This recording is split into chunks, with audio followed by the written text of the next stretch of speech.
I once talked to a scammer, then I got blocked. I know of someone that did engage and they replied with their full address and said, "Don't actually mess with me, mate."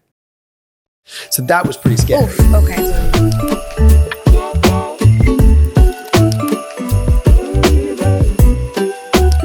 Hello, everybody, and welcome to the Christmas special of Unlocked 403, a cybersecurity podcast brought to you by ESET, where we talk technology, IT, cybersecurity, and everything in between. Today, we will, as you can see, we're a bit of a fairy tale land behind me, around me, and with me, I have Jake Moore to talk about Christmas scams. Welcome. Hi, thank How you. are you? I'm good. Yeah? Lovely to be here, finally. Yeah, I know. It's been almost a year Yeah. of this thing, and you're just now being a guest. Well, I've been looking forward to this. I know. Fitting it in has been, up there, and I'm excited to be here. Thank you. Well, thank you for flying over to Bratislava as well, as you live in England, right? And you came over specifically for us, so thank you so much. Can you tell us a bit about yourself? Who are you? Why? Okay, so I've been with ESET for 6.5 years. And, Long time. My job is to get the message of cybersecurity awareness out there. Get people up to date with all the latest scams, the future trends that we're seeing, empower them with that education and advice so they stay safer online. I think Santa's coming down the chimney. So we're here nearing the holiday. Oh, it is the holiday season, right? We had Thanksgiving a couple weeks ago. We're nearing Christmas. What makes the holiday season such a prime time for this type of criminal activity?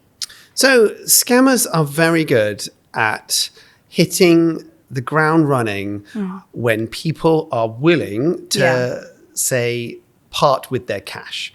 So at Christmas time, lots of people are buying presents.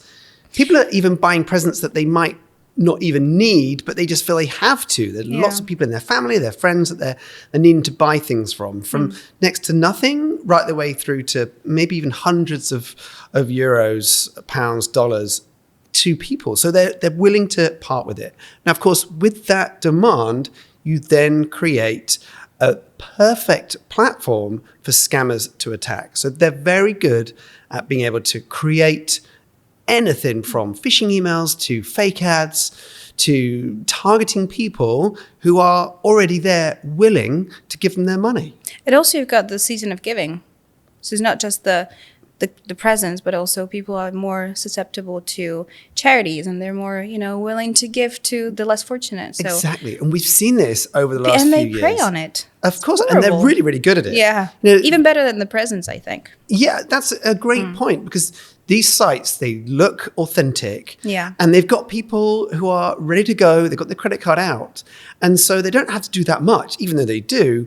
You don't have to do much more to make people just give away all the information. And of course, it's not just their money, it's the information that goes alongside it as well. Well, let's not even get into that. It's a whole other story of the information that people just make readily available online, especially during seasons like this. Yeah. Have you seen sort of the involvement of scams? I mean, now we've got AI and deepfakes and all of that, but how has the whole landscape changed in the 6 years that you've been in at ESET, for example? I mean, we can get onto AI later, but I see a lot of automation, which isn't, say, necessarily AI. The automation of being able to use computers and software to make it easier to get out en masse.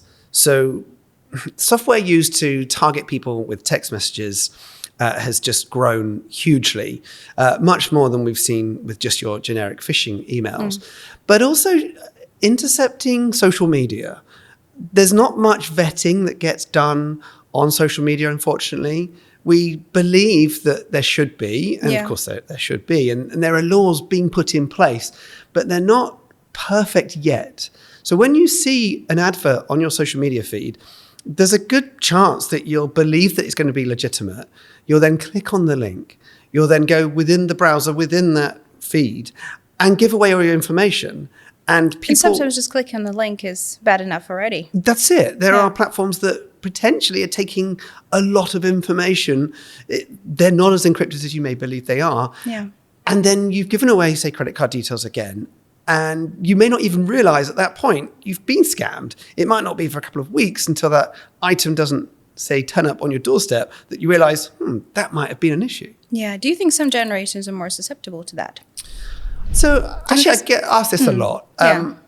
And I hate to pick out just one or two generations that are, say, more vulnerable. I think we're all vulnerable, really. Of course, in different ways. There are in different ways. And just like with more specific targeting, so if I knew a lot about you and I wanted to target you with something that really resonates with you, then that's a big issue and that gets a big hit. Yeah. But if I want to hit the masses as a criminal, then I'm going to do some research. But yeah, you kind of pocket these, say, groups of people into areas that work well for them. So, for example, a scam that says in a text message, "Hi, Mum, I'm using my friend's phone." That's only going to work on... I got like 5 of those in the past 2 weeks. So, of course, it doesn't work on you, but it's going to work on a mum of someone with a child of that age that might happen. So this is just it. Criminals are very good at stretching out across all of the different demographics of people. And when those stick, which is around 5%, we find. Is it 5% only? It's I mean, that's enough, actually. Yeah, with phishing. Send out 50,000 of them, and if you got 5%, you're good. Absolutely. Yeah. Now, targeted attacks, they get a much better rate. But that's a different group altogether. What's that? So the rate? So you'd get different criminal groups doing different things. So you might have a team of, say, career criminals working in an office, ringing people up saying that there's a problem with your bank, ringing you and saying that, we think you may have had some fraudulent activity on your account. We're here to help. Let's move your money into a safe account. Safe account. And these are really clever scams, actually, because they actually don't just start with that phone call. They start about a week before with the text message that comes through and says, I don't know, click on this link for, the parcel that you're going to receive, which is really pertinent to Christmas time. Yeah. We're all receiving things in the post. I mean, nowadays, you don't go to a shop. You order. But you get a text message to say it's on its way, or sometimes, there's been a hold up with the postal service. You've got to pay €1. I mean, it's something really small. The amount of people that I speak to that don't even realize what they've been purchasing, they forget because they're buying so many things. So they just go through on, say, autopilot. However, 1 week later, you get the phone call that says, "We're from your fraud department. We think there's some fraudulent activity on your account. Did you by any chance click on a link last week?" Oh, that's clever. Oh, yes, I did. That is right, clever. Of course, that makes sense now. So you authenticate it. In your head, within seconds, you've validated the reason why they've rung, and then you're moving your whole, say, life savings across. Only last week was I speaking to a victim of this, and it's quite shocking to realize we're still seeing that progress. Yeah. Why do you think we're still seeing people falling prey to this? Like you say, you've had that text message that says, "Hi, Mum." You immediately say, laugh it off and go, of course that is an attempt. And you laugh about the, say, US Postal one, whatever. But there might be one that just fits in with your narrative. And I use that word because there's always going to be a scam that fits in with the story.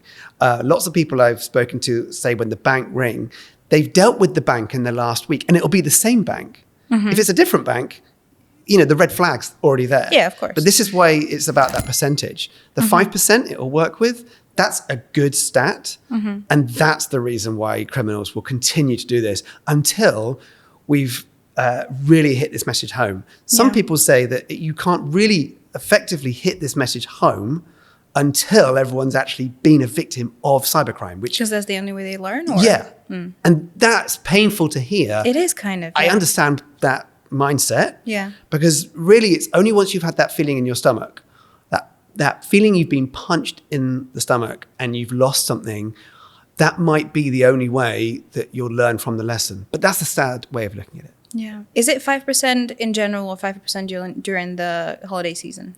I don't think I've seen any figures that specify a season, but it's around that figure for general phishing and smishing, which is the SMS texting. Yeah. Okay, so we got phishing, smishing. You've got some voice Vishing. Yeah. What else? I mean, they are the main ones that just really do work. At this time of year, you can see why criminals are going to use all their ways and all their great tactics in doing it. But we talk about them being more sophisticated. We can start to see the uses of AI help in just little bits with, say, grammar or localized just wording of these things. In the future, though, we may see an uptick in vishing being used alongside AI. We're not there yet. It's not that quick. It is kind of starting, right? It is starting. A little bit. And I mean, I love AI, but we are still in that very early phase of it being used, say, everywhere.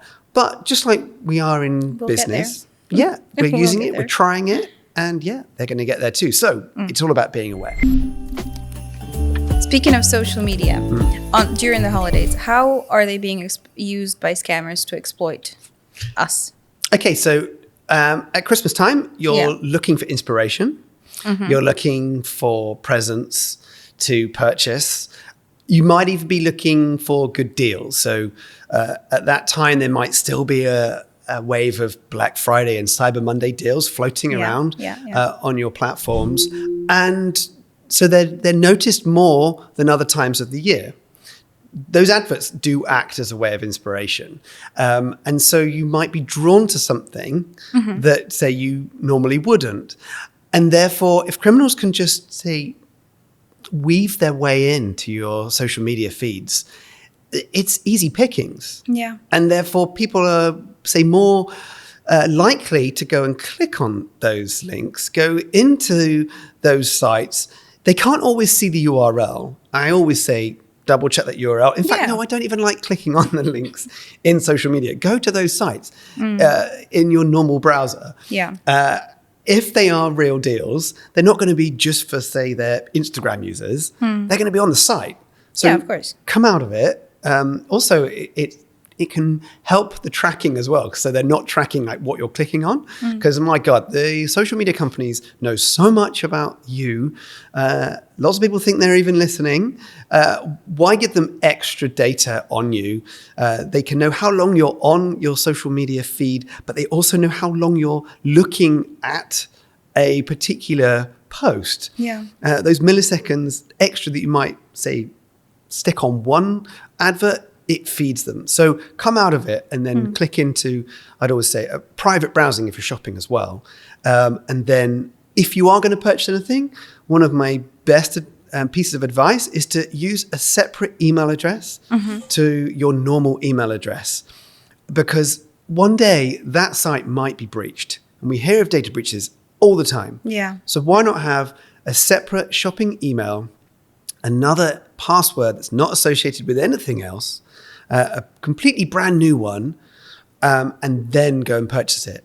If you don't want to go and set up another one, I do like the fact that Apple, for example, does use Hide My Email. I think that's a really nice way of keeping your email separate from that company that you're buying from. Yeah, that's quite nice. And I like that companies and people are realizing that privacy is key. Always. Always, always. Have you heard about the Secret Sister scam? No. It's quite fun. I read about it the other day. Apparently, there's a scam going around where someone would message you on social media.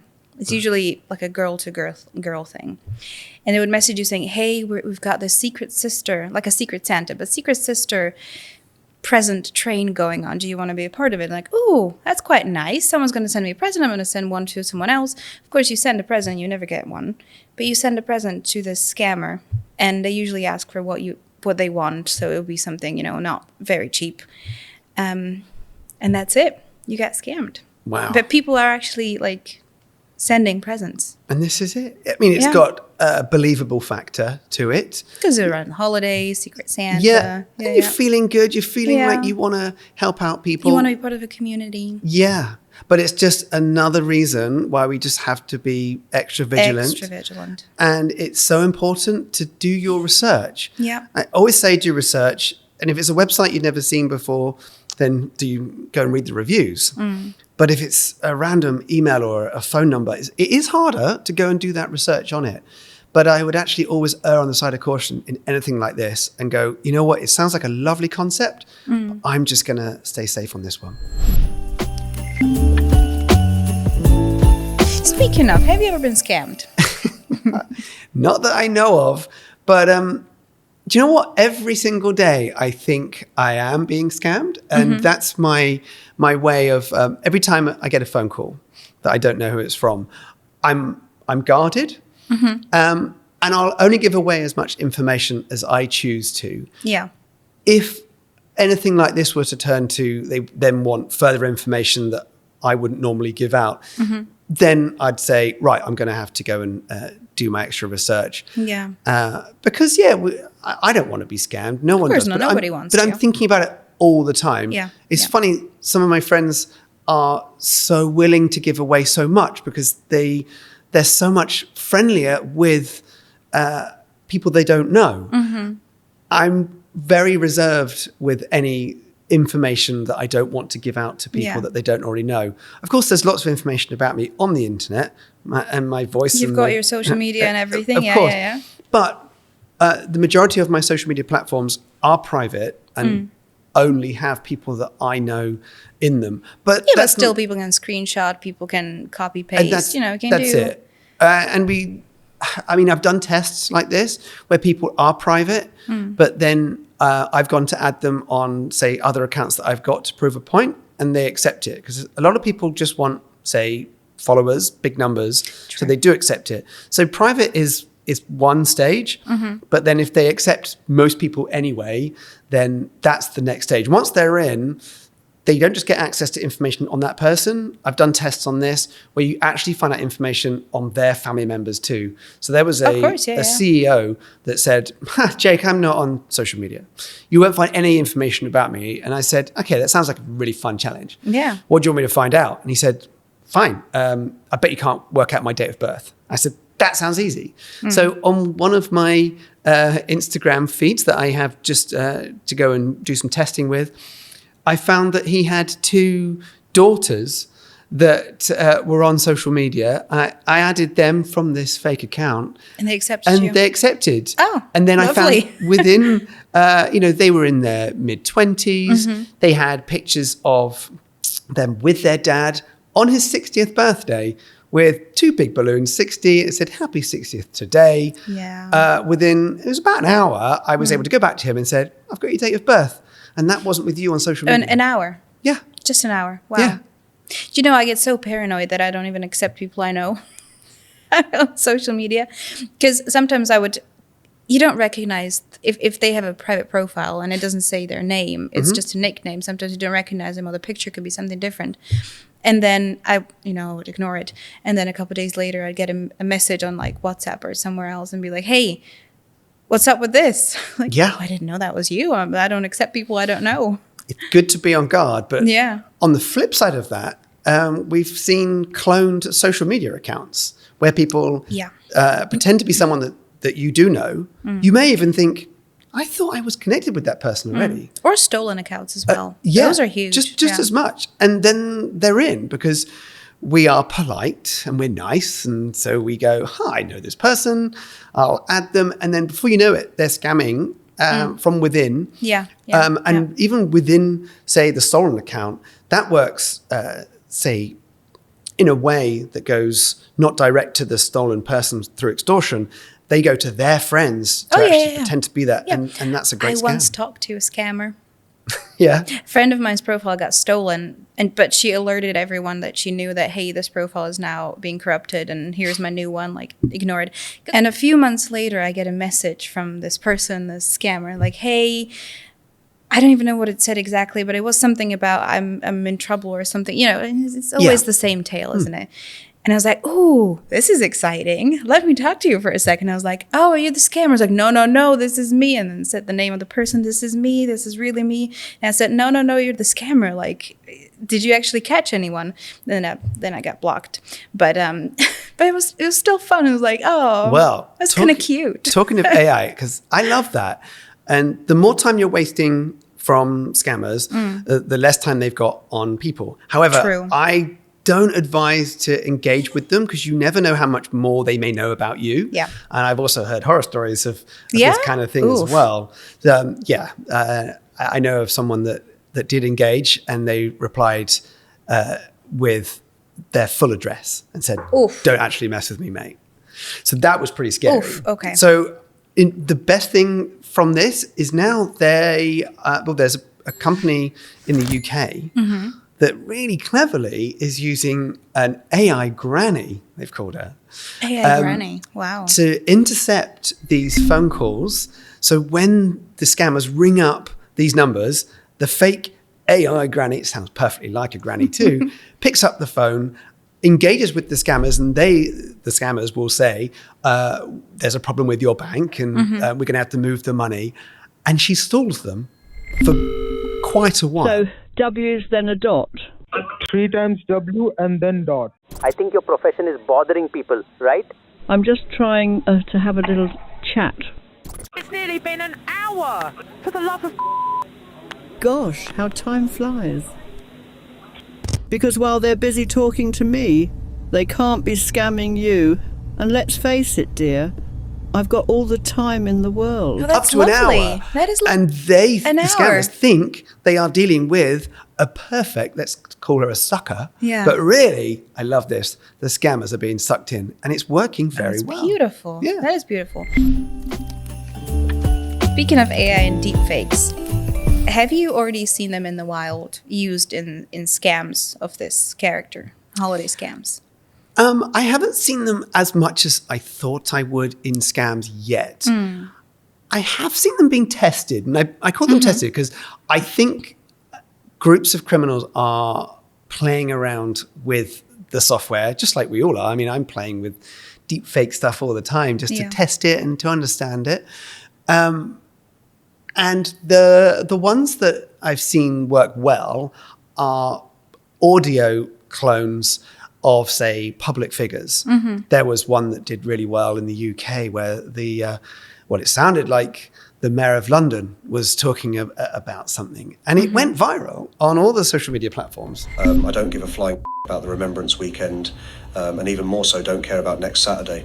What's important and paramount is the 1 million man Palestinian march takes place on Saturday.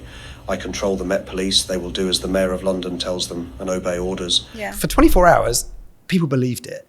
Oof. And it had to go so far that our government had to say, no, that wasn't him. Don't believe it. We understand it's done the rounds. But you could argue the damage has been done by then. People have already believed it, shared it, commented on it, decided on a view, opposing or agreeing with it. So for disinformation, really powerful. Yeah. We all thought around the world in 2024 that we were going to see deepfakes used for disinformation and misinformation in the lead up to the most elections we've ever seen around the world in a 12-month period. Yeah. Strangely, we didn't. And that, why do you think that is? I don't know. I find that quite fascinating. Maybe it's because we all spoke about it.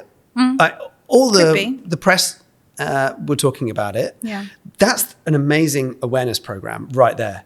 And they were doing their own tests on TV shows and so on, making people realize that this might be. There are movies being made about that. Well, yeah. Yeah. And so that's actually really impressive. Yeah. So maybe the disinformation and misinformation doesn't get pushed as much as we thought it would. But as it becomes more targeted and as the technology improves and speeds up, we are likely to then, in the next, say, couple of years, see these scams be more personal on targeted victims. Wow. Okay. So what exactly do you think will happen? Do you think we'll see more video deepfake stuff? Would we see more of this phishing thing? So I've tested a lot of the AI tools out there. I've done audio clones with permission. I've been asked to see if I can steal anything or break in to companies with. Oh, you do a lot of that. I love doing all that. Your LinkedIn profile is full of that. Yeah. And I've also done it with deepfakes. If I jump to the deepfake one, earlier on this year, I got a video created through deepfake software of a CEO. I got into his LinkedIn and I posted this video. That was all I could think of. I was trying to be creative, right? I was trying to think, what could I do with a video of someone saying whatever I want him or her to say? Yeah. And there's only so much you can do with that. Yeah, you could probably get into emails in a business and send a deep fake video from the CEO saying whatever. But to get their bank details, to get money moved, it's not normal with a video, but it is kind of normal with a simple voice note or a voice message. Yeah. Or moving into the future, I do think the lag will reduce. And when I mean lag is, if I wanted to have a real-time AI phone conversation with you, I can't right now. Yeah, no, not right now. That is going to come though. Yeah. And so that's like 5 years down the line. Yeah. But over the next couple of years, I think it's just going to work way better with audio cloning. I've seen people attempt it on Zoom calls. Maybe they switch off the video and jump to audio because it's so much better. I heard one instance, it was with a company, and an employee was called up into I think it was a Teams meeting. That should have been a first red flag because they don't use Zoom in that company. They don't use Teams in that company. They use Zoom.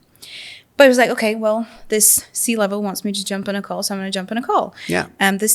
They see the C-level on that call, but then next to them, like on the next window, there's a lawyer, right? And the C-level doesn't say anything. It's their face. They look, it looks very real. They don't say a word. The lawyer says everything. And they're like, we need this exactly money moved from this account to that account. And, you're the one to do it, blah, blah, blah. Well, anyways, that video of the C-level was a deep fake. And of course, they couldn't say anything because exactly as you said, we're not there quiet yet. But it's still quite clever getting another person, the actual scammer or a friend of the scammer or whoever, to say that, because you don't know all the lawyers in your company, right? Yeah. You don't know everyone that works in your company. That's good. And if you see, and this is happening already. Yeah. This was a real thing that happened to one of the local companies, and quite a lot of money was moved, unfortunately. Yeah. So it works. It does. It's very scary. And that's pulling on the emotions again. Yeah. So there's this thing called cybercology, right? Which is cybersecurity and psychology put together. Yeah. And what that is doing in that instance is making you fearful, worried, panicky. You're not thinking straight. You see a lawyer, you start to think, what on earth have I done? Yeah. You see a C-level person. Not everybody talks to C-levels all the time. Yeah, it can be scary. You start to panic and get nervous maybe. So you're already not thinking straight. And so that's great. The fact that the person realizes, we don't normally use Teams, but they didn't Zoom. realize. Yeah, and yet still, yes. get on the call. Yeah, because you don't question too much. You definitely don't question the lawyer or the C-suite person in your company. No, you don't. Because that's not normal. Yeah. And so even though there are some small red flags, it's not enough to actually question it fully. And that's what they're so good at. It's the psychology used, understanding how that people work, and bring it to, say, festive time. My God, they have got easy pickings because they can just jump on so much of us. What can I do when I find myself being a victim of these scams around the holidays? Do I go to the police? Do I speak to a cybersecurity company? What do I do? This comes down to each jurisdiction. So different countries will have different rules. Generally speaking, speak with the bank, and if there are any bank details that have been given away, then to freeze that account. Yeah. They're pretty quick these days, 24 hours to get a new card out, to get you back up and running. So that's the first thing to do. Yeah. If your police force take these sorts of crimes, then report it. Some police forces might put you on to, say, a different organization which report those frauds altogether. Now, a crazy wild stat that throws me off every time I think about it in the UK is this: 40% of all crime in the UK is fraud and cybercrime. Is it? That is an official statistic from our UK government. Whew. And that blows my mind. And so few of them are actually investigated, and so few of them Why is that? fined and prosecuted. Well, we know that the tools are freely available for criminals to hide from us. They're very good at using all those free tools, and they don't leave evidence behind. So They try I not used to to, yeah. investigate crime for the police. If we go back, 20 years I started, there'd be shoe prints, there'd be fingerprints, there'd be DNA, you name it. Loads of You physical. worked in the police force, just to Yeah. clarify that. Right. Yeah. I was investigating with a police force in the UK all sorts of, say, physical crimes. Burglary was where I started out in the burglary unit. Moving into cybercrime, those physical attributes that would be, say, normal evidence are all gone. Yeah. And then what evidence is left, which is effectively just zeros and ones, just all of that code can be obfuscated. It can be hidden.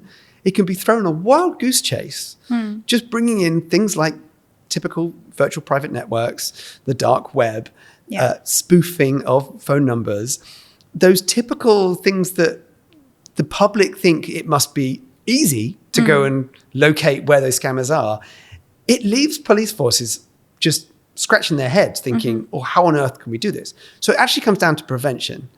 So before, but to answer your question, like what can you do when people have been a victim of a scam, it's to try and claw back where they can. So what information have they given away? Really try and think, have they given away an email and a password, for example? Maybe they had to make an account. Maybe they use that password somewhere else. Yeah, change the passwords regularly. 100%. Use a strong one. Password managers, for example. This is a great time of year to be thinking about all the passwords that you use, because you may be, say, opening an account with a company to purchase something where you can't continue as a guest. You might have to make that account. So don't go and use your standard email that you use everywhere else and a password that you've used before. So those passwords may be breached. So go and create a brand new one. Get the password manager to do the hard work. It can generate it for you. You can make it as long as you want. Add all the wonderful characters into it. The longer the better. Yeah, you don't have to know it. You just copy it and paste it in and then keep it in your manager for later should you ever require it. Yeah. That's a way safer way of doing it. And then only give information such as your address if you do need them to send it to your home address. If it's a service that you're buying, they don't need to know your address because they may just be, say, digital tickets that you're buying. Then if there's an option to not give away your home address, then reduce that, say, cyber landscape threat by not giving away your home address. Just to close this off, what are your 3 pieces of advice to stay safe during the holidays 2024 and onwards? Well, if you've never seen that site before, review it. Do your research. If you are going to purchase something online for the first time, don't use your normal email and definitely don't use a password that you've used anywhere else. But sticking with passwords, make your password manager do all the hard work for you. Yeah. It's there to help. Make the most of it. Yeah. And use a good one. Oh, yeah. Use a good password manager. And my last question, since it is the holiday season, do you have a favorite Christmas movie? I mean, I love Christmas movies. They're playing from about October in my house. I'd love to be all cool and say, yeah, definitely it's Die Hard 2. But I'm not that cool. So I'm going to have to be genuinely honest with you. It's not even a Christmas movie, dude. It's not a Christmas movie. It's not. Some people say it is. But I'm going to have to say Home Alone 1. I love it. I'm old enough to remember it coming out. I laughed then. I still laugh now. And luckily, my kids watch it with me now. And they that's laugh nice. at the same times too. Yeah. I like the second one better. New York. Yeah. I mean, the Rockefeller tree is just incredible. I mean, wow. that just puts you in a Christmas spirit. I mean, New York is probably the Christmas city, right? Yeah, So, yeah. But London's quite nice as well. Oh, yeah. Yeah, quite good. Or here in Bratislava is quite nice as well. Always. Everywhere Christmas is year beautiful. Well, thank you for being here. I really enjoyed this. I think both me and our listeners and viewers learned a lot. I hope to see you again. Great. Thank you. Next year. All right. Yeah. I'll see you then. Yeah, Thank cool. you. Great. So have happy holidays, Merry Christmas, and Happy New Year and everything beyond that. And you? Thank you so much. And to everyone, thank you for watching. Please stay safe this holiday season.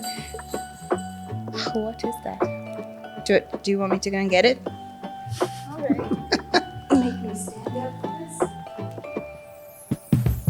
Okay. So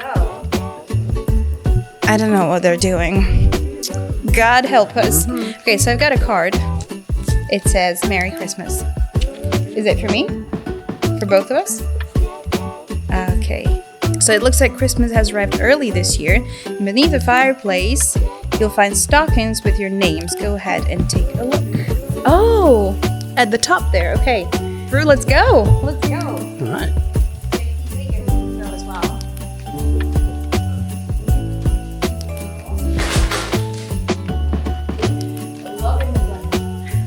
Okay. All right. So, what did it say? Are we supposed to do that? Okay. Very cool. Okay. Ooh, we got a surprise. Ultimate pen testing tool. Ooh. Oh yeah, that is that's gonna take. I got some stickers. Well, this is taking center stage on my Christmas tree at home. Show me, that's amazing. Oh my goodness. Look at that. Oh, sorry. Look at that. Ah, this is cool. Aw, thank you guys. Thanks, 403. Well, that was a nice Well, yeah. surprise. Well, thanks everyone. Thank you. Great. All right, I guess that's it from us this year. Thank you so much for being with us in 2024. It's been a wild ride with Unlocked 403. I'm super glad that we got to have this wonderful guest with us as the last one in 2024. Thank you, Jake. Thank you. Thank you for watching. Thank you for supporting us on all of our social media platforms. We've launched not just YouTube, but Spotify and Apple Podcasts this year. It's been wonderful, incredible. And since it is a holiday special, and it's not just the two of us here in front of the camera, if you guys could come over here and let's wish everyone Merry Christmas together. Yay! These are the wizards behind the camera, editing everything. They're amazing. So, Merry Christmas! Happy crisis. Thank you, everyone. See you next year.